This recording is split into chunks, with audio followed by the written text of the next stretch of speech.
Bonjour déjà. En écoutant l'introduction de Monsieur le Recteur, je me suis rendu compte qu'il ne me restait plus grand-chose à vous dire en fait. Alors, on va quand même revenir sur quelques points, et notamment peut-être désamorcer quelques fausses lectures qui ont été faites des textes sur la réforme du collège. On a quelques légendes scolaires et non pas urbaines qui commencent à courir. Donc je vais essayer d'en désamorcer quelques-unes. Et je pense que dans les questions que vous poserez à la fin, vous aurez beaucoup de choses aussi à poser. Ne pensez pas qu'il y a des questions idiotes ou de bas niveau intellectuel, dirons-nous. N'hésitez pas à poser par écrit toutes vos questions.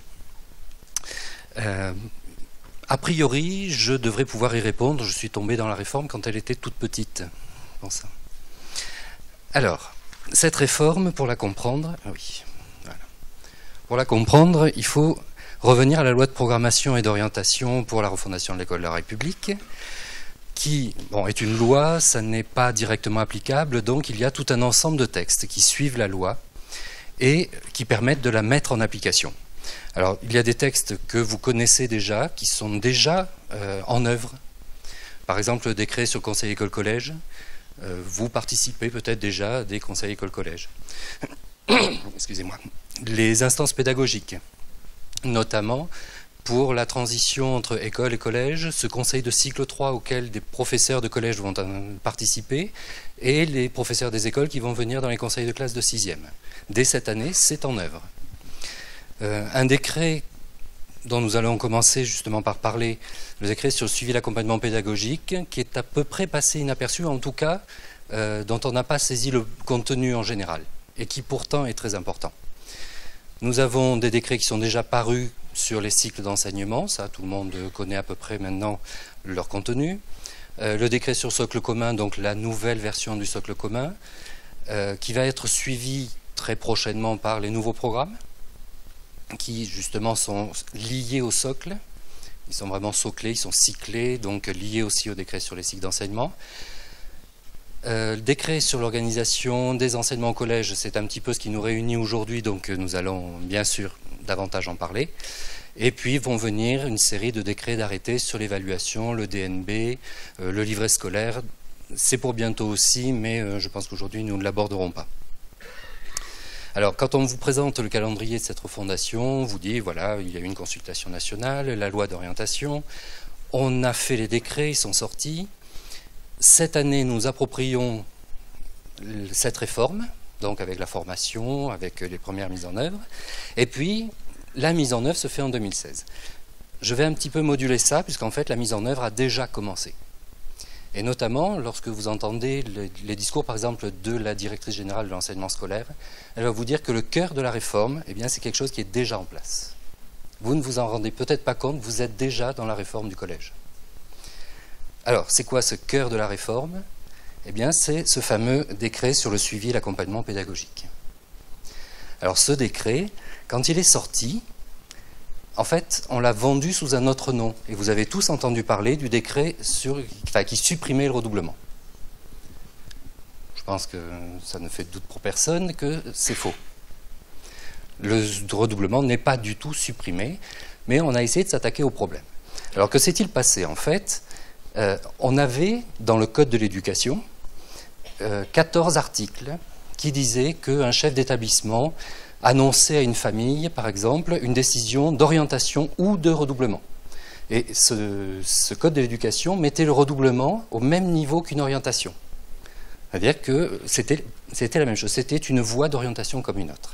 Et ça, c'est quand même un petit peu choquant, parce que le redoublement a un statut très particulier. Donc il a fallu, dans le code de l'éducation, éliminer tout ce mélange. Et 14 fois, dans un décret, on a dû marquer les mots « et de redoublement » sont supprimés. Quand vous lisez le décret, vous en déduisez bien sûr que le redoublement est supprimé. Alors que c'est faux parce qu'on a créé une nouvelle section dans le Code de l'éducation qui est consacrée au redoublement et qui précise quelles sont les conditions donc, désormais acceptables pour un redoublement. Le redoublement doit être exceptionnel. Là, nous avons vraiment un mot important. Il est mis en œuvre pour pallier une période de rupture des apprentissages scolaires. C'est ça en fait qui va devenir la clé. On ne va plus faire redoubler un élève parce qu'il a de mauvais résultats. On va rattraper une période qui n'a pas existé en fait. Donc ce n'est pas un rattrapage, c'est faire une période. On ne redouble plus, on refait une année parce qu'elle n'a pas existé. Voilà. C'est en accord avec la famille. Dans le cadre général, on élimine tout ce qui était, on ne redouble pas dans un cycle, on ne peut redoubler qu'à la fin. Non, un redoublement peut intervenir à n'importe quel moment parce qu'une rupture peut intervenir à n'importe quel moment. Alors, comment rendre ce redoublement exceptionnel? La solution la plus simple que certains cherchent à vendre, c'est de mettre des bonnes notes. C'est facile, on met des bonnes notes à tout le monde, tous les élèves ont des bons résultats, ils passent. Vous savez bien sûr que ça, c'est une hérésie. Pour un enseignant, on ne met pas de fausses bonnes notes pour essayer de faire passer l'élève. On va mettre des bonnes notes parce que l'élève les a méritées, parce que nous l'avons amené à mériter de bonnes notes ou de bons résultats. Je parle de notes parce que c'est traditionnel, mais bien sûr, ça va être toute forme d'évaluation. Alors, comment rendre ce redoublement exceptionnel? Le Code de l'éducation nous donne une première piste quand il nous dit que s'il y a redoublement, il faut mettre en place un accompagnement pédagogique spécifique pour l'élève qui redouble. On y inclut le PPRE qui a été pour une fois défini. Alors cet accompagnement pédagogique spécifique, est-ce qu'on va le réserver aux élèves qui redoublent? Surtout pas. On va en fait le mettre en place, l'accompagnement pédagogique pour tous les élèves. Voilà vraiment un mot-clé dans ce nouvel article, puisque c'est aussi un article qui a été créé à l'occasion. On va essayer de faire progresser tous les élèves, c'est-à-dire les élèves en difficulté, bien sûr, les élèves moyens, les élèves solides, forts, brillants, tous les élèves peuvent progresser. Pourquoi? Pour que l'ensemble des élèves, y compris des élèves en situation de handicap, des élèves allophones, des élèves, je cherche d'autres exemples, mais vraiment l'ensemble des élèves puissent être dans les classes, les élèves du SECPA par exemple. Et là, on arrive au principe d'inclusion. Inclusion qu'on ne va pas confondre avec fusion. On ne va pas dire à un élève de SECPA, on supprime les SECPA. On va inclure les élèves dans les classes, ils vont pouvoir participer à la classe. On va le redétailler un petit peu plus loin.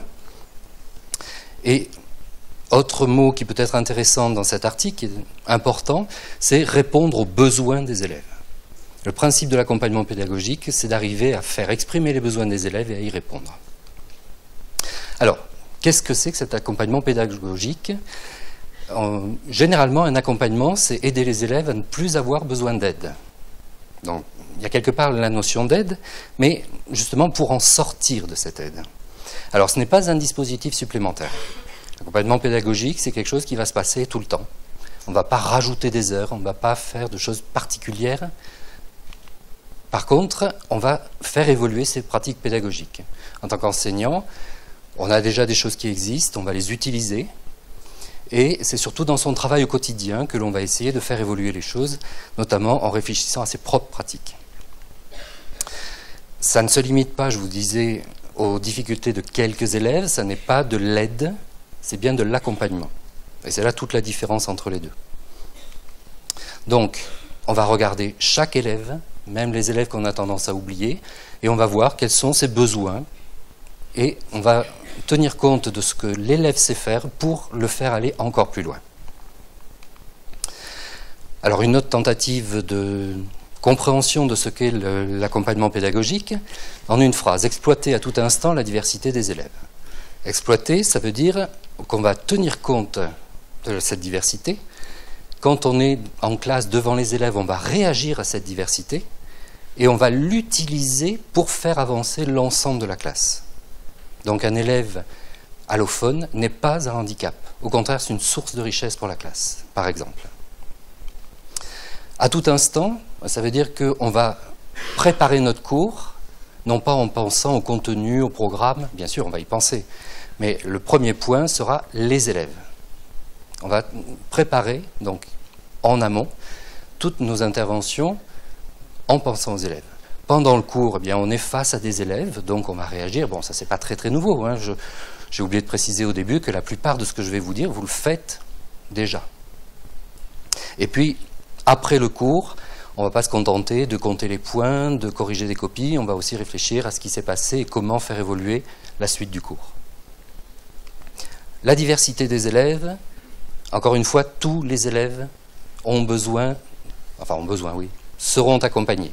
Alors les élèves à besoins particuliers, dont on a déjà parlé, les élèves solides, les élèves acratopèges, un terme un petit peu technique.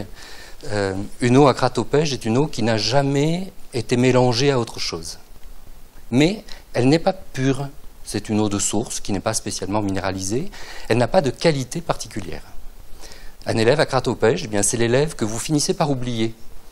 Il n'est pas mauvais, il n'est pas brillant, il n'intervient pas tout le temps, il n'est pas timide non plus, vous l'interrogez, il répond, mais finalement, au bout d'un moment, vous oubliez de l'interroger. Cet élève finit par ne plus exister. Eh bien, cet élève-là aussi, il faut y penser. Si vous travaillez avec cet élève-là, vous pouvez être sûr que vous travaillez avec tous les élèves. Alors, les élèves, ils sont élèves bien sûr pendant les cours. Il va falloir aussi penser qu'ils sont élèves quand ils sont chez eux. Penser au travail que l'on donne aux élèves. Le travail en dehors de la classe est quelque chose qu'il va falloir aussi remettre sur la table et auquel il va falloir réfléchir collectivement. Et puis, les horaires spécifiques dans des ateliers, dans des sorties, ce sont toujours des élèves. Si on arrive à penser à tout ça, a priori, l'accompagnement pédagogique, on commence à bien maîtriser. Mais vous voyez que tout ça, en fait, ça n'est pas, encore une fois, un dispositif particulier. C'est juste une réflexion que l'on porte sur notre façon d'enseigner. Alors, quelques clés pour arriver à mettre ça en place. La concertation. On en a parlé, il faut travailler en équipe. On peut faire de l'accompagnement tout seul dans son coin, il sera 10 fois plus efficace si on travaille avec les collègues.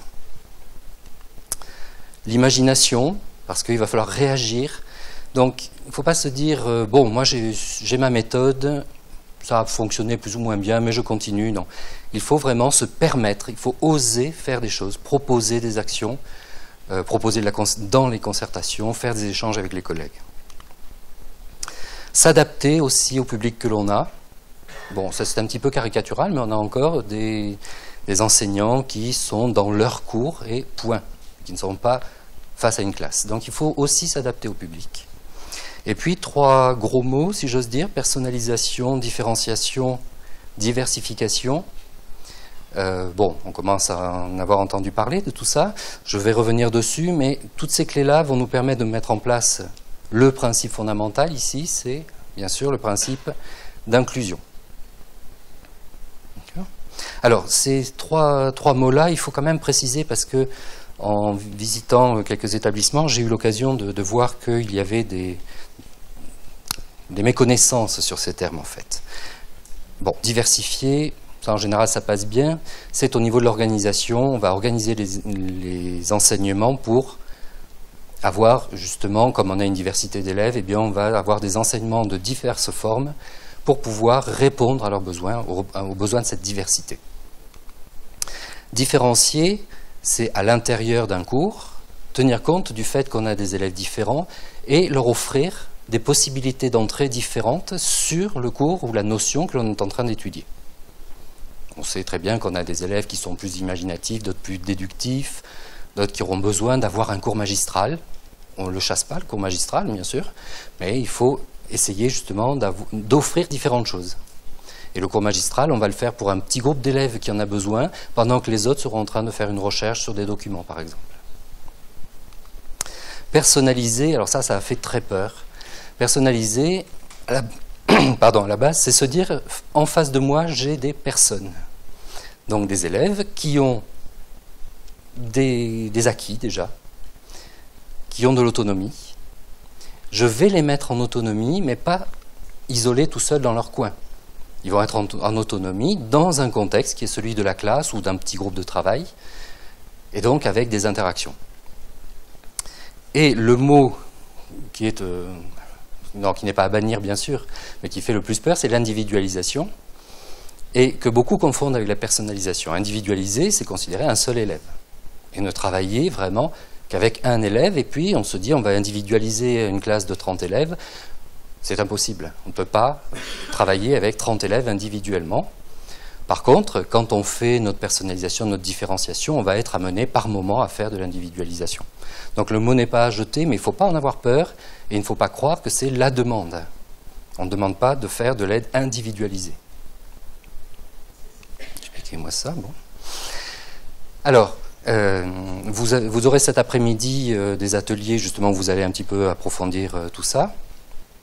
Du côté de la DGESCO, nous avons un groupe de travail qui est en cours, qui devrait publier d'ici début du mois prochain, des fiches pour un petit peu explorer des pistes de recherche. Vous voyez que globalement, sur l'accompagnement pédagogique, on peut distinguer 3 grandes actions. Les démarches pédagogiques dont je vous parle depuis tout à l'heure avec le positionnement du professeur. Oui. Tout ça, c'est pourquoi? C'est pour arriver à ce que l'élève se positionne. Mais on va l'aider à ça, on va l'accompagner dans ce positionnement. Et puis, tout ce qui concerne l'organisation et la lisibilité, justement, de cet accompagnement. Alors, dans les démarches du professeur, bon, on a le travail, comme je vous disais, c'est à tout instant, donc il faut anticiper plutôt que remédier. Il faut porter un nouveau regard sur l'élève. Par exemple, un élève qui fait une erreur, on a tendance à dire, bon, ben, il n'a pas appris, c'est de sa faute. On peut analyser un petit peu plus et chercher à voir d'où vient cette erreur. Et ce n'est pas forcément de l'élève tout seul, ça peut être dans l'interaction, ça peut être parce qu'il est en surcharge cognitive, et là, ça vient peut-être de l'enseignement lui-même. Donc voilà, on va se poser des questions. Gérer la classe en faisant des petits groupes, en organisant des repères visuels pour les élèves, ce qui se fait beaucoup en primaire et qu'on a tendance à négliger au collège. On va essayer de développer chez l'élève donc la curiosité, l'envie de culture, donc pour ça il va falloir un petit peu le titiller, et puis lui faire apprendre le métier d'élève.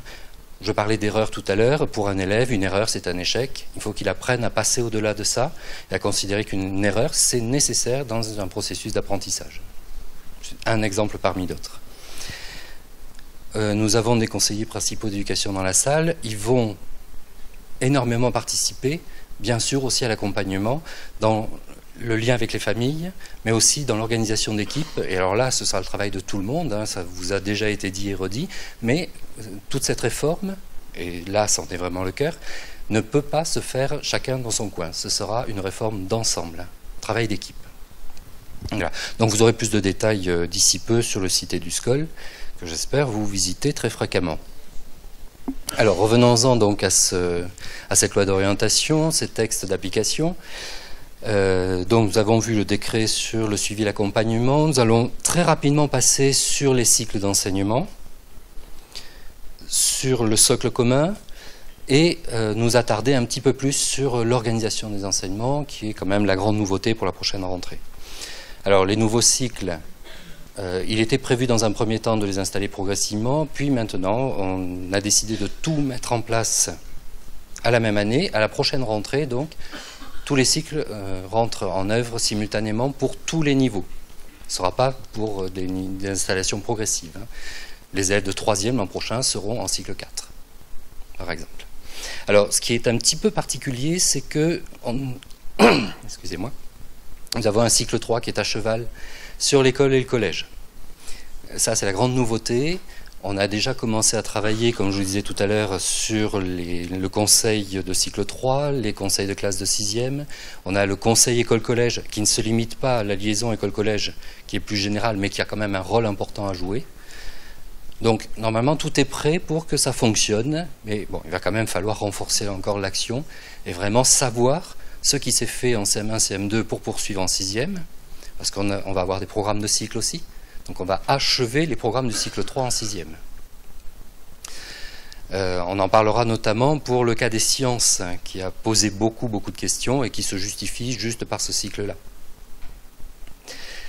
Pour le socle commun, vous l'avez, je pense, aussi déjà découvert. On a des nouveaux domaines qui sont plus transversaux, pour la plupart, avec dans chaque domaine des objectifs qui ont été définis, et notamment pour le domaine 1, les 4 objectifs, qui chacun ont une importance cruciale.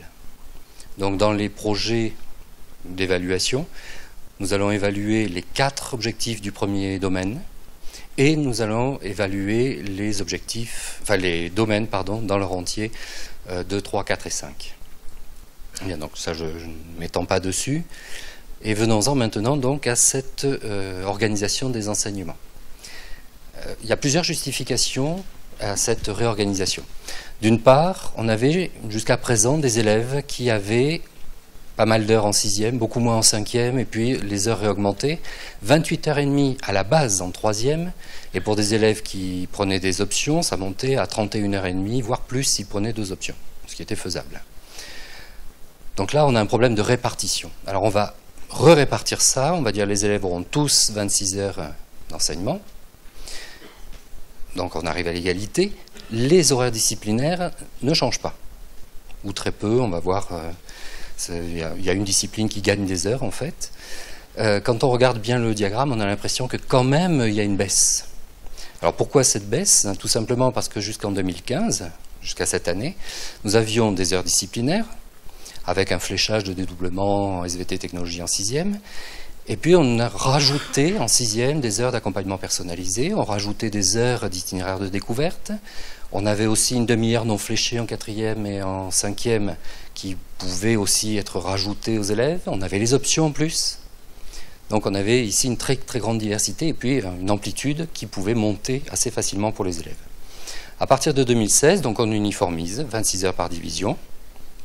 On pourra toujours avoir des groupes à effectifs réduits. Le mot qui fait peur, mais il faut bien le prononcer, du co-enseignement, des co-interventions. Et on verra que ce n'est pas si terrible. Maintenant, les groupes à effectifs réduits ne sont plus fléchés. C'est-à-dire qu'on pourra en mettre à n'importe quel niveau, à volonté. On commence à avoir ici la notion de choix qui apparaît. Les classes bilangues, alors on a beaucoup dit les bilangues sont supprimées. Pas tout à fait, elles sont maintenues en 6e si l'élève a eu droit à l'enseignement d'une autre langue que l'anglais en primaire. Le texte ne dit pas plus. Donc vous voyez tout de suite que si l'enseignement n'a pas été fait depuis le cours préparatoire, eh bien on a aussi possibilité d'ouvrir une classe bilingue. Là, ce sera au recteur de voir si les projets d'ouverture qui vont être proposés correspondent réellement à quelque chose. On ne va plus faire du bilingue pour faire du bilingue et attirer du public, on va faire du bilingue parce qu'il correspond à un besoin local.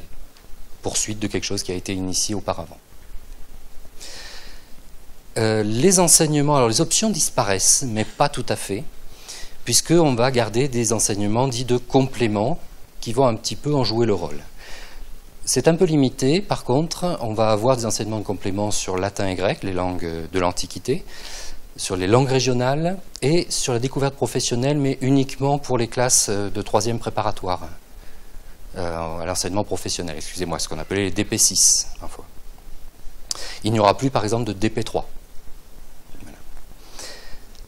Alors, ces horaires disciplinaires, je vous ai dit, ils sont maintenus, mais ils sont mieux répartis. Si on regarde les grilles horaires qui sont publiées donc, dans l'arrêté qui définit les horaires, nous avons ici, vous voyez que les différents horaires sont beaucoup plus uniformes d'une année à l'autre.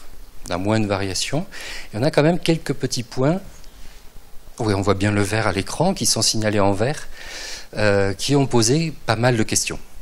Alors notamment, les sciences expérimentales et la technologie en 6e, on a un bloc de 4 heures. Alors bien sûr, le spectre de l'EIST est apparu. On a fait beaucoup moins de bruit sur les 2h30 de LV2 qui apparaissent en 5e. Et c'est, excusez-moi, quelque chose d'assez important. Par contre, on a parlé du problème de disparition des langues, des classes bilingues, excusez-moi, des sections européennes en 4e, 3e. C'est remplacé par le fait que maintenant tous les élèves vont avoir une 3e langue dès la 5e. Donc on étale. Oh, 3e, oui, le français, l'anglais et une autre, oui. Mais bon, donc une 2e langue vivante étrangère, effectivement. Excusez-moi. Dès la 5e, donc on étale l'offre qui jusqu'à présent ne concernait qu'une petite partie des élèves, enfin une partie, en tout cas pas la totalité. Tous les élèves auront eu 3 années de 2e langue vivante étrangère. Ce qui a fait peur aussi, c'est la présentation art plastique, éducation musicale dans la même case, avec 1 heure plus 1 heure. Ça, on peut le régler tout de suite, c'est simplement pour signaler que là, on a d'office un arrangement possible parce qu'il y a beaucoup d'enseignants qui ont exprimé la demande d'avoir 2 heures d'art plastique et pas forcément toute l'année. Donc ça autorise, ça n'incite pas, ça autorise par défaut à avoir une semestrialisation avec une classe qui aura pendant un semestre 2 heures d'art plastique et pas de musique et sur la 2e partie de l'année 2 heures d'éducation musicale et pas d'art plastique. C'est autorisé, mais encore une fois, il n'y a rien d'obligatoire. On laisse le choix aux équipes. Alors, je vais revenir sur cette case-là avec les 4 heures technologie, SVT et sciences physiques qui a fait très très très peur. Ce n'est pas de l'EIST. Surtout, il ne faut pas confondre ça. Ce n'est pas une incitation même à l'EIST. SVT, technologie, physique, chimie, on a 3 disciplines. L'EIST, on a un enseignement intégré de sciences et technologies. Alors, ça n'était pas si loin finalement, parce que un enseignement intégré, c'est quand même l'enseignement des 3 disciplines. Mais on cherchait à faire quelque chose d'un peu plus commun. Si on veut continuer à enseigner 3 disciplines, aucun problème. La répartition des 4 heures va se faire au choix, j'allais dire du chef d'établissement, mais au choix de l'établissement. C'est-à-dire que l'équipe des enseignants de sciences doit se concerter, doit voir ce qui s'est fait dans les écoles aussi, donc importance de ces conseils de cycle 3, pour voir avec les enseignants du primaire ce qui a été fait. Et se dire de quoi a-t-on besoin pour finir les programmes de sciences, enfin le programme plus exactement. A-t-on besoin de plus de SVT? A-t-on besoin de plus de physique? A-t-on besoin de plus de technologie? Faudra-t-il mettre des dédoublements ou pas? Et il va falloir répartir ces heures entre les enseignants. Alors, rien n'empêche qu'un enseignant, s'il est très à l'aise dessus, s'il a fait l'EIST par exemple, un enseignant de physique se sentait très à l'aise en technologie, il peut enseigner les 2 disciplines. C'est permis. Ça n'est pas, encore une fois, un modèle que l'on met en avant. C'est une possibilité. On peut maintenir chaque enseignant dans sa discipline. On peut, et même je pense que ce sera le plus souvent le cas. Donc, aucune crainte, et c'est vraiment à la demande et sur proposition de l'équipe des enseignants de sciences que se fera la répartition. Maintenant, une équipe qui fonctionnait en EIST et qui veut continuer à le faire, aucun problème, elle continue à le faire. Une équipe qui n'en faisait pas, qui veut s'y mettre, peut le faire tout aussi facilement. Mais on peut imaginer vraiment toutes sortes d'organisations. Un chef d'établissement me proposait, pas plus tard qu'hier soir, d'avoir en fait 3 enseignants sur 2 classes en rotation. C'est-à-dire que pendant un trimestre, ils avaient physique SVT, pendant un trimestre suivant, c'était SVT techno, le dernier trimestre, techno-physique. Pourquoi pas? On peut tout imaginer. L'essentiel, c'est que ça repose toujours sur un projet pédagogique. C'est tout simple. Alors, les grilles horaires, revenons-y. Dans les communications diverses et variées qui ont été faites, vous avez trouvé ce genre de tableau-là. Vous avez les horaires en 6e, 5e, 4e, 3e, et puis en dessous, 23 plus 3, 22 plus 4, 22 plus 4, 22 plus 4. Si on fait un zoom ici, on a 23 plus 3 heures. Et là, on a eu une lecture qui est quasiment impossible à faire. Parce qu'il faut comprendre, en fait, la logique de cette présentation. Alors on a, je vous l'ai dit, 26 heures pour l'ensemble des élèves. C'est ce qu'on appelle les enseignements obligatoires, 26 heures pour tout le monde. Ces enseignements obligatoires se décomposent en 2 aspects, mais ce sont toujours des enseignements, ce sont toujours des heures de cours. On aura les enseignements communs, avec 23 heures en 6e, 22 heures en cycle 4, et on va rajouter, et là en fait non, ce signe est très mauvais, on n'en rajoute pas, on va inclure dans les 26 heures 3 heures d'accompagnement personnalisé en 6e et 4 heures d'enseignement complémentaire en cycle 4. Ces heures se décomposent pour le cycle 4 en 1 heure ou 2 heures d'accompagnement personnalisé et 3 heures ou 2 heures d'enseignement pratique interdisciplinaire, avec un total de 4. Quand je vous disais que les textes, il n'y a pas de questions idiotes parce que les textes sont difficiles à lire, j'ai eu, il y a très très peu de ça, une lecture de la circulaire qui est sortie sur les enseignements, sur la réorganisation des enseignements, disant, eh bien, dans cette circulaire, on lit que les EPI peuvent durer 1 heure, 2 heures ou 3 heures. Or là, vous nous dites que c'est 3 heures ou 2 heures. Bon. En fait, dans cette circulaire, on nous dit qu'un EPI peut durer 1 seule heure. Mais si vous avez un EPI d'1 seule heure, il faut qu'il y ait un autre EPI en même temps qui fasse 1 heure ou 2 heures. Mais en tout, les EPI dureront 2 heures ou 3 heures. Tout simplement. Donc vous voyez qu'il est très facile de lire ces textes de travers. Alors, ce qu'il ne faut pas confondre, donc, ce que je vous montrais tout à l'heure, on voit 23 plus 3, si on se trompe, enfin, si on ne fait pas le calcul, on a l'impression que 23 c'est le total des heures disciplinaires. Non, le total des heures disciplinaires c'est 26. On ne rajoute pas 3 heures à ces 26. Et on est bien à 26 en tout. Donc ici, les enseignements obligatoires, 26 heures, et dans ces enseignements obligatoires, on va distinguer des enseignements complémentaires qui ne se rajoutent pas, mais qui font partie de ces 26 heures.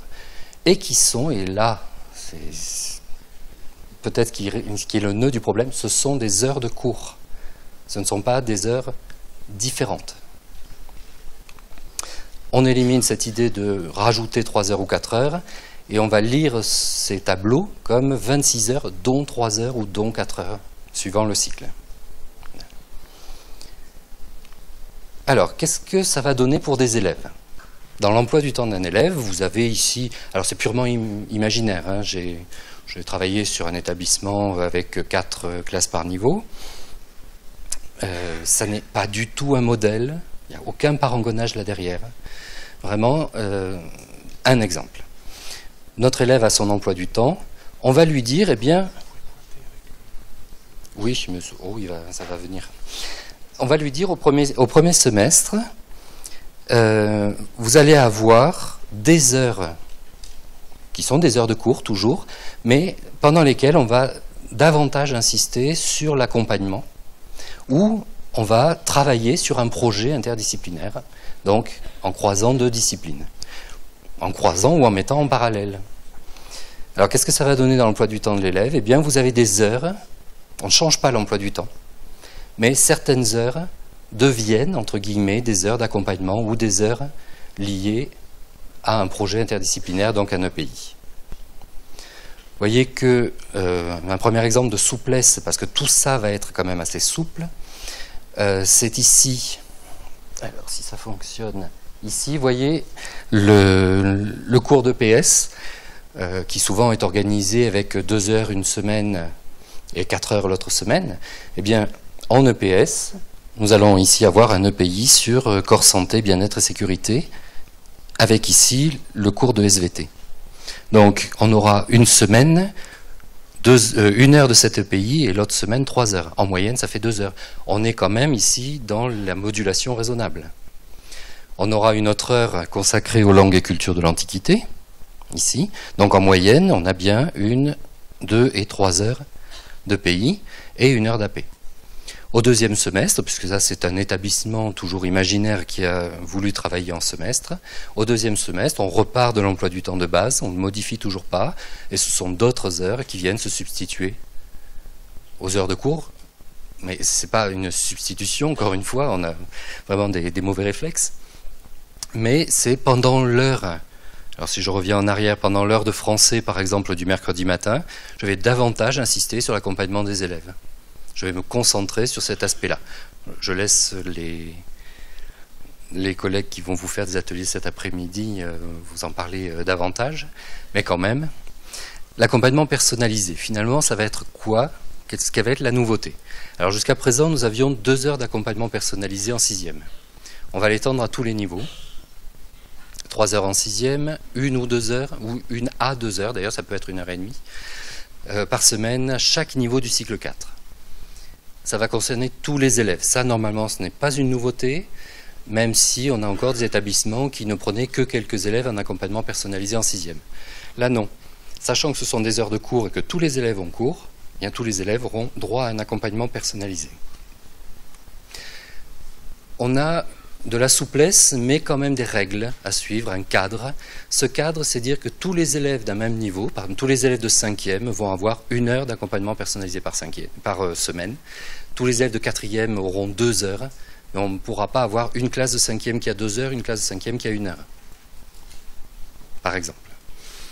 Quand c'est sur l'année, par exemple, là, on peut avoir des alternances, bien sûr, d'une semaine à l'autre entre les différentes classes. Encore une fois, on va s'inspirer de ce qu'est l'accompagnement pédagogique. Je vous ai dit ça, c'est le cœur. Si vous avez compris, si vous appliquez l'accompagnement pédagogique, le reste est parfaitement évident.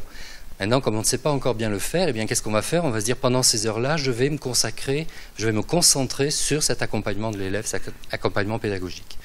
Donc, on va aider l'élève à ne plus avoir besoin d'aide, justement, le mettre en action, on va personnaliser. Et c'est ça, c'est cet aspect de personnalisation. Et en interaction avec les autres. On a une personne dans un groupe. Il ne faut jamais oublier que l'accompagnement personnalisé s'appuie sur la discipline. Ça reste 1 heure de cours. Donc, effectivement, on pourra de temps en temps se dire « Bon, là, il y a un problème méthodologique dans la classe, je vais faire 1 heure de méthodologie. » Pourquoi pas? Mais il ne faut pas se dire qu'on va sacrifier des heures de cours pendant un trimestre ou pendant un semestre. On aura des moments plus particuliers. Après, on aura des moments où peut-être on aura l'impression d'aller un petit peu moins vite, mais on va investir du temps pour en gagner énormément derrière. Les collègues qui ont fait des séquences d'investigation, par exemple, savent qu'on a l'impression d'y passer du temps et que derrière, la compréhension des phénomènes par les élèves est telle qu'on va 10 fois plus vite. Donc c'est de l'investissement. Et les séquences d'investigation rentrent pleinement dans de l'accompagnement personnalisé des élèves. Vraiment. Donc en fait, on le fait déjà, tout ça. Alors, il faut ne pas confondre. Donc AP et AP, c'est-à-dire accompagnement personnalisé dont on vient de parler et aide personnalisée. Cette notion d'aide, cibler les élèves en difficulté, c'était souvent des heures supplémentaires pour les élèves et ça, on sait que ça ne fonctionne pas. Ça peut être de façon très ponctuelle un élève qui a une notion qu'il ne comprend pas. On va le prendre un quart d'heure pour lui expliquer la notion, voire une heure. Mais on ne peut pas dire l'élève a du mal, il a des mauvais résultats globalement, je vais le prendre 2 heures en plus chaque semaine. Ça ne donne pas de résultat. On a fait des tests, des études, ça ne marche pas. Bon. Donc, on va rester sur cette idée d'accompagnement personnalisé pour tous les élèves, avec le même nombre d'heures pour tous les élèves. Ça permettra de mettre, alors on va dire oui, mais pendant que s'occupent des élèves en difficulté, que font les autres, ils vont par exemple faire du tutorat envers les élèves qui sont plus en difficulté, ils vont avancer eux-mêmes s'ils ne sont pas brillantissimes et puis qu'on peut les faire avancer aussi un petit peu plus en autonomie par exemple. Enfin on peut imaginer, tout est imaginable en fait. Vraiment il n'y a pas de limite à ça tant que ça reste quelque chose de raisonnable et qui permet d'aider les élèves bien sûr. C'est pas je les mets en autonomie et je corrige mes copies. Non, on évite ça. Alors, aide personnalisée, ça on élimine. Ce qu'il ne faut pas confondre non plus, c'est accompagnement personnalisé, accompagnement pédagogique, parce que l'accompagnement personnalisé, c'est sur des heures bien ciblées. L'accompagnement pédagogique, je vous l'ai dit au début, c'est tout le temps, en fait. Bon, en fait, c'est pas si différent que ça. Hein. On est quand même sur la même notion, mais pour se permettre, pour arriver à faire ça tout le temps, dans un premier temps, on cible des heures. Quand on s'est intéressé un petit peu à ce qui se faisait dans des pays étrangers sur l'accompagnement personnalisé, on a téléphoné à un collègue en Belgique, par exemple, et on a demandé comment ça se passait chez eux, et on a expliqué notre système. Il a explosé de rire, en disant « mais vous, vraiment, les Français, vous avez le chic pour compliquer les choses. Nous, l'accompagnement des élèves, c'est tout le temps. Hein, eux, ils ont déjà l'accompagnement pédagogique depuis longtemps, ils n'ont plus besoin de ces heures d'accompagnement personnalisé. Donc, sans avoir une boule de cristal très performante, on peut se dire que d'ici quelques années, on n'aura plus besoin des heures ciblées d'accompagnement personnalisé, parce que tout le monde l'aura intégré. Tout simplement. Mais pour l'instant, ça reste quand même quelque chose de nécessaire. Alors, deuxième partie de ces enseignements complémentaires, les enseignements pratiques interdisciplinaires. C'est sur le cycle 4, c'est pour tous les élèves, 2 à 3 heures par semaine. Et comme pour l'accompagnement personnalisé, il faut que tous les élèves d'un même niveau aient le même nombre d'heures. Alors, l'objectif, c'est de penser démarche de projet, penser interdisciplinarité et réaliser quelque chose. Là encore, ça se fait beaucoup, hein, ça existe déjà. Donc, on invente un peu l'eau tiède. Simplement, on la reconnaît, on la systématise et on en profite pour aussi travailler les différents parcours, pour travailler justement un petit peu plus en équipe aussi. Et ne pas se dire, bon voilà, on a 2 profs qui s'entendent bien, ils montent un projet, ils font de l'IDD. Là, tous les enseignants vont pouvoir, on va dire, excusez-moi, participer à ça. Et puis au fur et à mesure, ça va gagner un peu la majorité des enseignants. Maintenant, un enseignant qui ne veut pas ou qui ne se sent pas capable de travailler en interdisciplinarité n'a pas d'obligation a priori. Puis le jour où il voudra se lancer dedans, il le fera. Encore une fois, on n'est pas derrière à dire vous devez, vous. Non. Il faut que ce soit des projets qui soient montés par les équipes pédagogiques, qui soient partagés avec le chef d'établissement, avec la vie scolaire, et que tout ça, une fois j'allais dire digéré et accepté, une fois qu'on a vu l'intérêt, tout ça va rentrer dans les emplois du temps, par exemple. Alors, comme pour l'accompagnement pédagogique, ou personnalisé, excusez-moi, ça s'appuie sur les disciplines. Vous faites cours pendant que vous faites une heure de pays. Les mises en œuvre possibles Alors, excusez-moi, avant de parler des mises en œuvre, une confusion à ne pas faire, les EPI ne sont pas tout à fait les IDD. Pourquoi? Parce que les EPI, c'est pendant les disciplines, les IDD, c'était quand même placé un petit peu à part. On avait des heures supplémentaires élèves, c'était uniquement 5e, 4e, là, les EPI, ce sera sur l'ensemble du cycle 4. Bon, on sait le sort funeste des IDD, c'est dommage, on n'en fait plus, mais quand même, on n'élimine pas totalement tout ce qui a été fait, réfléchi sur les IDD. On a comme des équipes qui ont fait de très très belles choses. Ça va être réinvesti dans les EPI, bien sûr. On ne va pas jeter le bébé avec l'eau du bain. Donc tous ces projets interdisciplinaires vont sans doute pouvoir être réinvestis. Alors, avec quand même un petit souci, c'est que il va falloir rentrer dans une des 8 thématiques qui ont été définies pour les EPI. A priori, là, ces thématiques couvrent l'ensemble des disciplines, l'ensemble des champs que l'on pourrait envisager. Ce sont des thématiques, ce ne sont pas des sujets. C'est-à-dire qu'à l'intérieur de corps, santé, bien-être et sécurité, vous pouvez, je vous montrais tout à l'heure SVT et éducation physique, voir l'influence de l'entraînement sur les paramètres biologiques, par exemple, physiologiques. Excusez-moi. Donc vous voyez que là, on a une thématique, un projet, ce n'est pas la même chose. Dans une thématique, on peut avoir des projets différents, bien sûr. Par contre, règle, là, absolue, il faut qu'un élève sur le cycle 4 ait vu au moins 6 thématiques. Au moins, il peut avoir vu les 8, pas de problème, mais minimum de 6. Et au moins 2 chaque année. Alors, ça veut dire quoi? Ça veut dire tout de suite qu'il va falloir prévoir les thématiques que les élèves vont faire sur les 3 années du cycle, pour s'assurer qu'à la fin du cycle, ils aient vu ces 6 thématiques. Il ne faudrait pas avoir de surprise avec des élèves qui ont changé de classe, qui ont changé... Alors changer d'établissement, oui, ça, il ne peut pas grand-chose, on ne va pas demander à tous les établissements de faire les mêmes thématiques, pas possible. Bon, là, ça fera partie effectivement des exceptions, mais un élève qui suit sa scolarité dans l'établissement, ce qui est quand même assez majoritairement le cas, il faut prévoir que s'il change de classe d'une année à l'autre, il ne va pas se retrouver avec 4 thématiques en fin de parcours. Donc il faut penser à ça dans la programmation. Encore une fois, programmation des thématiques. Alors le plus simple, c'est de se dire, je prends 2 thématiques en 5e, 2 autres en 4e, 2 autres en 3e. C'est un exemple. Moi, j'ai fait des exemples avec 4 thématiques chaque année. Donc au bout d'un moment, tout le monde avait tout vu. J'ai même poussé jusqu'à 6 thématiques en découpant par trimestre et avec 2 thématiques en parallèle à chaque fois. C'est faisable. Maintenant, ça doit correspondre encore une fois au souhait, à ce que peut faire l'équipe pédagogique. Donc ça doit encore une fois venir de vous. Si vous proposez des projets, à ce moment-là, ils seront mis en place et on arrivera à faire quelque chose de cohérent. Alors, quelques pistes de réflexion sur les EPI. Là, je n'irai pas très très loin sur ces pistes. Vous avez les programmes qui sont en train de sortir. Alors, vous avez déjà eu un bon aperçu, mais il va y avoir quand même des choses qui seront changées, rénovées, à la marge dans certaines disciplines, un peu plus en profondeur dans d'autres. Donc vous pouvez commencer à y réfléchir, mais ayez un tout petit peu de patience, attendez 15 jours, 3 semaines que les programmes définitifs sortent pour vraiment pousser plus loin vos projets. Ce serait dommage d'avoir à mener un projet à bout et que le thème disparaisse d'un programme. Donc vous allez dans ces programmes devoir définir la progression sur le cycle pour voir quels seront les points de convergence. Vous n'allez pas faire un projet interdisciplinaire d'une année à l'autre. Il faudra que ce soit en même temps.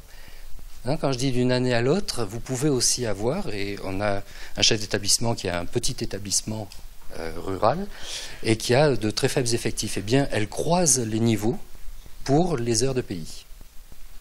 Et elle a fait des alignements pour certaines heures entre les 4e et les 3e, et des élèves de 4e et de 3e se retrouvent pour travailler sur des thématiques ensemble. Donc là, on est pratiquement sur le d'une année à l'autre. Vous voyez que tout est possible, encore une fois. Sorti du cadre que je vous ai énoncé tout à l'heure, les 6 thématiques en tout, il n'y a pas de limite. Alors, comment ça doit se construire? Ce sont les enseignants, c'est vous d'abord qui proposez des choses. D'une première discipline avec son programme, une deuxième discipline avec son programme aussi, pourquoi pas une 3e, une 4e, etc. discipline. Dans ces programmes, vous allez chercher des thématiques communes, et à partir de ces thématiques, vous allez dégager un projet. La thématique est tombée. Bon. Alors, des scénarios possibles, mais encore une fois, ce sont vraiment des cas, des exemples, mais pas du tout des modèles. Un seul enseignant peut-il faire des EPI? Eh bien oui, si c'est un PEGC. Lui, il a 2 disciplines. Pourquoi pas en profiter pour faire un EPI tout seul? C'est faisable. Il n'y en a plus beaucoup, c'est en extraction, mais ça existe encore. Ça dépend des... Voilà. Non, mais effectivement, bon, c'est un cas très particulier maintenant. 2 enseignants qui vont se mettre ensemble et, par contre, ils ne veulent pas encore, ils ont peur ou d'autres motivations, ils ne veulent pas travailler ensemble sur la même heure. Eh bien, chacun va dans son cours disciplinaire travailler sur le pays et donc on aura 2 fois 1 heure pour le pays. C'est l'exemple que je vous montrais tout à l'heure sur Corps Santé Sécurité en EPS et SVT. Chacun travaille de son côté, mais bien sûr ils se sont concertés pour mettre en place le projet et ils travaillent de concert, ils échangent en permanence. On peut imaginer d'avoir une seule heure de pays avec 2 enseignants qui travaillent en alternance, une semaine sur une discipline, une semaine sur une autre. Pourquoi pas? On peut avoir des co-interventions, donc 2 enseignants en co-intervention, voilà, 1 heure de pays occupé. Co-intervention, ça veut dire qu'on va consommer des moyens. Hein, c'est comme un dédoublement, ça mange entre guillemets des heures professeurs. On peut avoir 3 enseignants qui se mettent à travailler ensemble aussi. Alors même chose, 3 fois 1 heure, chacun dans son coin. On peut avoir 1 heure de co-intervention, 1 heure avec un seul enseignant. On peut avoir des co-interventions alternées, un enseignant qui va 1 fois avec un enseignant, 1 fois avec un autre. On peut éventuellement avoir 1 heure avec les 3 enseignants en même temps. Bon, là ça pousse peut-être un petit peu à l'extrême le cas, mais pourquoi pas? Encore une fois, c'est vraiment les enseignants qui vont se dire, voilà, il est intéressant que nous soyons ensemble pour parler de telle ou telle partie, on fait à ce moment-là une co-intervention. Vraiment, il n'y a pas de limite à l'imagination, sauf si on se rend compte que ça ne sert pas les élèves. Parce que c'est quand même l'objectif final, hein, c'est amener les élèves à leur maximum. Alors, sur tout ça, on dit des co-interventions, ça mange des heures. Co-interventions, on peut les faire aussi en AP, pourquoi pas? En accompagnement personnalisé, avoir un collègue de la même discipline ou d'une autre discipline qui vient, à ce moment-là, vous renforcer pendant 7 heures. C'est aussi envisageable. On peut, je vous en ai parlé tout à l'heure, faire des groupes à effectifs réduits. Tout ça, ça consomme des moyens en heures professeurs. Alors, d'où sortent ces moyens? Ah, excusez-moi, j'avais oublié les enseignements compléments. Je reviendrai sur les moyens tout à l'heure. Les enseignements de complément, je vous en ai parlé tout à l'heure, c'est... disons-le, ce qui remplace un petit peu les options. Alors, vous avez 2 EPI qui sont langue et culture de l'Antiquité et langue et culture régionale, enfin étrangère ou régionale, mais c'est dans le cas des langues régionales que l'on va pouvoir mettre en place des enseignements de complément qui sont des heures supplémentaires élèves. On en revient à ça. On va en 5e pour 1 heure, en 4e 2 heures, en 3e 2 heures au maximum, rajouter des heures consacrées à l'enseignement d'une langue régionale ou langue de l'Antiquité, latin en 5e, 4e, et le grec devient possible en 3e. Mais ça peut rester le latin aussi. Alors comme ça se faisait déjà, on ne va pas regrouper les élèves dans des classes, faire des filières latins, des filières. Donc il va falloir trouver des heures libres pour ces élèves-là, commencer à faire des alignements. Bon, ça c'est le problème du chef d'établissement. Il faudra éviter que les collègues de lettres qui font ça aient cours le matin à 8 h et le soir à 4 h. Donc il va y avoir aussi une organisation à penser. Enseignement de complément, on va qu'on m'explique ce qui se passe. Enseignement de complément donc à un EPI. Est-ce que ça veut dire que cet EPI doit avoir lieu tout le temps? Eh bien, pas forcément. On peut très bien faire un EPI latin au premier trimestre chaque année, ou uniquement en 5e, ou même au premier trimestre de 5e, et poursuivre sur l'enseignement complément sans poursuivre le pays latin. Enfin, le pays, excusez-moi, langue et culture de l'Antiquité. Donc là aussi, on a toute liberté. Vraiment, il faut qu'il y ait un projet derrière. Je me répète, je radote, mais c'est vraiment le point le plus important. Ne pas confondre, parce que ça a été souvent fait, enseignements complémentaires qui sont dans les heures de cours et les enseignements de complément qui sont des heures supplémentaires élèves. Enseignement complémentaire, c'est AP, EPI, c'est ce qui fait partie des cours. Alors il faut se dire qu'au bout d'un moment, on ne parlera plus d'enseignement complémentaire, hein, on dira AP, EPI, tout court, enfin tout simplement. Et puis les enseignements de complément, c'est ce qui était les options avant. Là, vous voyez réapparaître la découverte professionnelle. Attention, encore une fois, ça, ce n'est que pour les classes de 3e préparatoire à l'enseignement professionnel, où on retrouve pratiquement les mêmes conditions qu'avant, c'est-à-dire que l'enseignement de complément est de 6 heures. 6 heures hebdomadaires, qui sont annualisées pour permettre de faire des périodes de stage et ce genre de choses-là. Donc là, c'est vraiment une catégorie à part. Hein. Mais on ne fait pas de DP3, par exemple. Il n'y a pas d'enseignement de complément DP3. Alors, j'en reviens donc à ce que je vous annonçais tout à l'heure, les moyens nécessaires pour mettre en place tout ça. On a une dotation horaire qui va être accordée généreusement par monsieur le recteur, de 26... de celle de la voilà, tout à fait.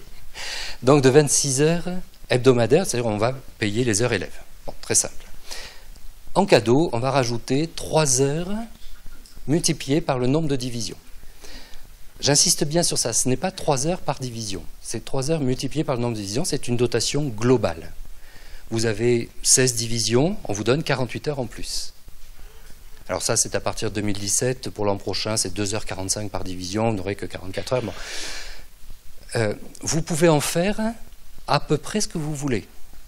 C'est-à-dire, vous pouvez donner plus au 6e, un petit peu moins au 5e, plus au 4e. Vous répartissez. Une seule règle, répartir par niveau. Tous les élèves de 6e bénéficient du même nombre d'heures, tous les élèves de 5e du même nombre d'heures, etc. C'est la seule limitation.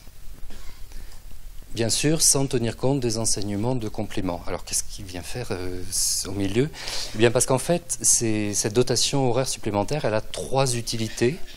D'une part, faire des groupes à effectifs réduits, que ce soit dans le cours, j'allais dire ordinaire, que ce soit pendant un épi, pendant de l'AP, on peut faire quand on veut, on va diviser la classe en deux.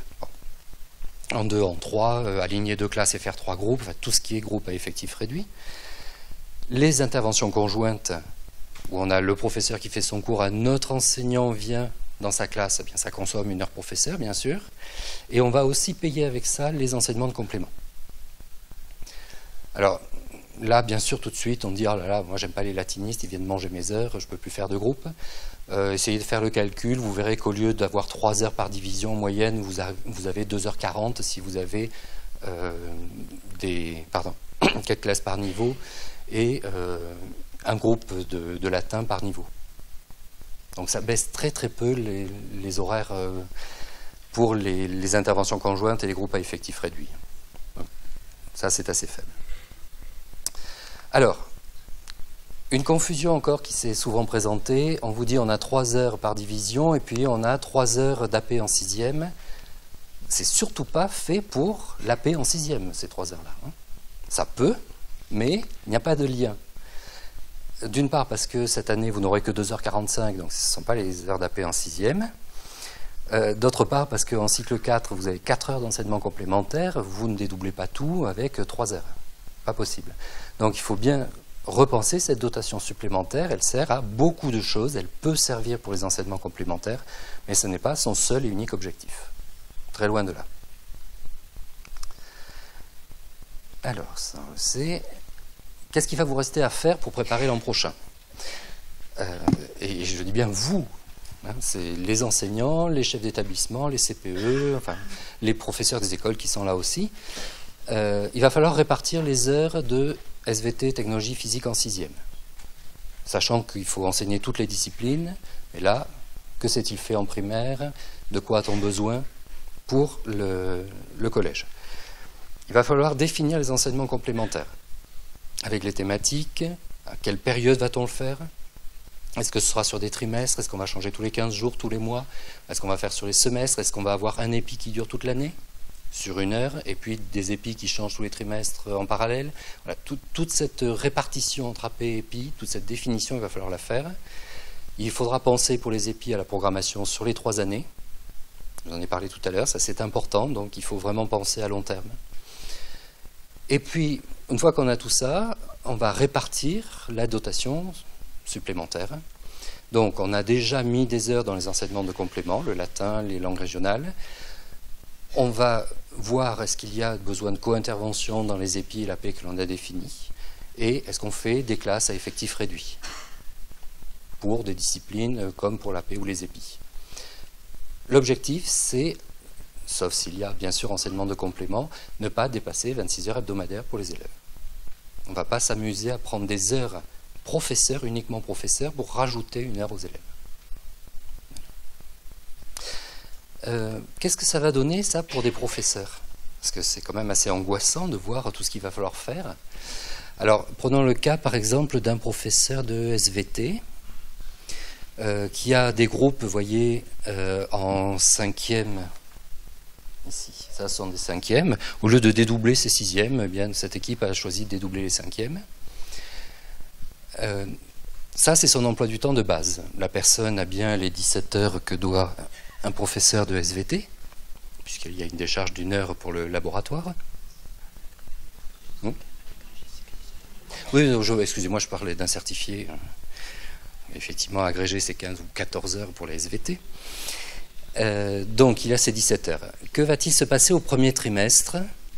Eh bien, les heures de 5e vont être consacrées à un EPI, corps santé et sécurité, par exemple. Donc, c'est bien le cours, ce sont les mêmes classes, pas de changement, mais pendant ce cours-là, on va se consacrer à un projet en parallèle, par exemple, avec le professeur de PS. On revient à l'emploi du temps de base. Au deuxième trimestre, que se passe-t-il? Eh bien, c'est avec les 4e, et ce professeur n'avait que 2 classes de 4e, qu'il y aura un EPI dans la même thématique, mais pas avec le même sujet. Et ça peut être avec un autre professeur que le professeur de PS, bien sûr. Au 3e trimestre, que se passe-t-il? Ben, rien du tout. En fait, ce professeur ne fait ni AP ni EPI au 3e trimestre. C'est aussi possible. Globalement, si on regarde son emploi du temps sur l'année, là, ça arrive, eh bien, vous allez avoir un emploi du temps, alors avec des classes qui ne posent aucun problème, enfin qui ne changent pas, comme les 6e, par exemple.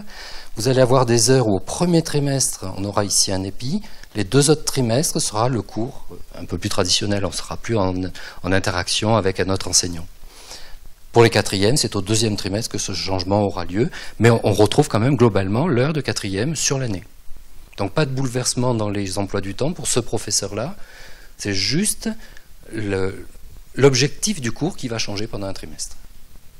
Tout simplement. Donc là, a priori, c'est presque transparent. Un autre professeur, là c'est un professeur d'art plastique, toujours dans mon exemple d'un établissement avec 16 classes. Le professeur d'art plastique se retrouve avec 16 heures de cours. Alors là, on a un problème parce qu'il est en sous-emploi, excusez-moi. Ça tombe bien parce que ce professeur a plein d'idées, de projets, de travailler, il adore travailler avec ses collègues. Et donc, qu'est-ce qu'il va faire? Eh bien, au premier trimestre, par exemple, il va venir travailler en co-intervention dans des classes de 3e. Il va rajouter 2 heures, il garde toujours son mercredi de libre, et son mardi après-midi même, là, il a de la chance. Voilà, il rajoute 2 heures, il va co-intervenir dans la classe d'un de ses collègues. Au 2e trimestre, c'est un petit peu plus compliqué, il va ici, donc, faire une co-intervention en 3e, mais ce coup-ci dans un EPI, et puis il va monter ici, lui-même, des EPI avec ses classes de 5e.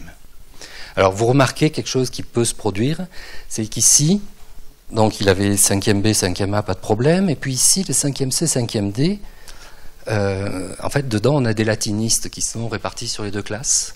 Donc, on peut avoir regroupement des élèves latinistes pour le pays latin, par exemple, hein, langue et culture de l'Antiquité, et les autres, les non-latinistes, font un autre pays en même temps. Il faut que les élèves aient vu le professeur aussi, ils ont eu 1 heure d'art plastique par semaine. Donc les latinistes le verront là, les non-latinistes le verront là, mais tous les élèves de ces 2 classes auront eu leur heure d'art plastique dans la semaine. Donc on n'aura pas bouleversé pour les élèves, alors un petit peu dans leur emploi du temps, parce que ils changent de professeur pour certains, mais ils auront eu toutes leurs heures. Au 3e trimestre, il aura fait de l'AP en 6e, une co-intervention toujours en fin de matinée le mardi. Alors là, on complique un petit peu les choses quand même. Si on regarde son emploi du temps sur l'année, ça donne quelque chose qui est moins facilement lisible. Mais on retrouve quand même globalement son emploi du temps de base. On a ici cette heure où il fait toujours des co-interventions, comme ici. Là, on n'a pas une heure de trou, on a quelque chose au 2e trimestre et rien sur le 1er et 3e trimestre. Et puis ici, suivant les trimestres, de l'accompagnement ou des épis. Donc vous voyez que ce professeur, en moyenne, si vous comptez, aura 18 heures de cours sur des projets qu'il a proposés, auxquels il a voulu participer. Donc il arrive à compléter son service. Aussi, il faut être pragmatique. Ne rêvons pas. Quelqu'un qui est en sous-service va avoir une forte motivation pour participer à des projets. Ça ne doit pas être le critère de base, mais quand même, il faut en tenir compte. C'est un moyen de ne pas aller faire des heures dans un autre établissement aussi, éventuellement. Oui, mais nous sommes quand même des êtres humains, même si nous sommes fonctionnaires. Voilà. Tout ça, ça ne peut tenir, ça ne peut se mettre en place dans de bonnes conditions que s'il y a concertation, s'il y a échange au sein de l'équipe, avec le chef d'établissement, avec la vie scolaire, etc., etc. C'est vraiment une chose essentielle et tout ça ne peut tenir que grâce, je dirais pour terminer, aux facteurs clés de la réussite de cette réforme. Vous l'avez deviné, c'est vous. Ça, je l'ai dit 20 fois et je le redirai 20 fois s'il le faut.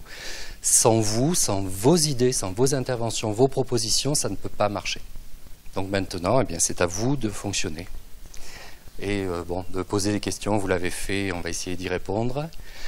Je vous rappelle que vous avez un site extraordinaire, il faut bien le vendre, EduSchool, sur lequel vous trouverez des outils, vous allez trouver des fiches pour l'accompagnement, vous allez trouver des idées.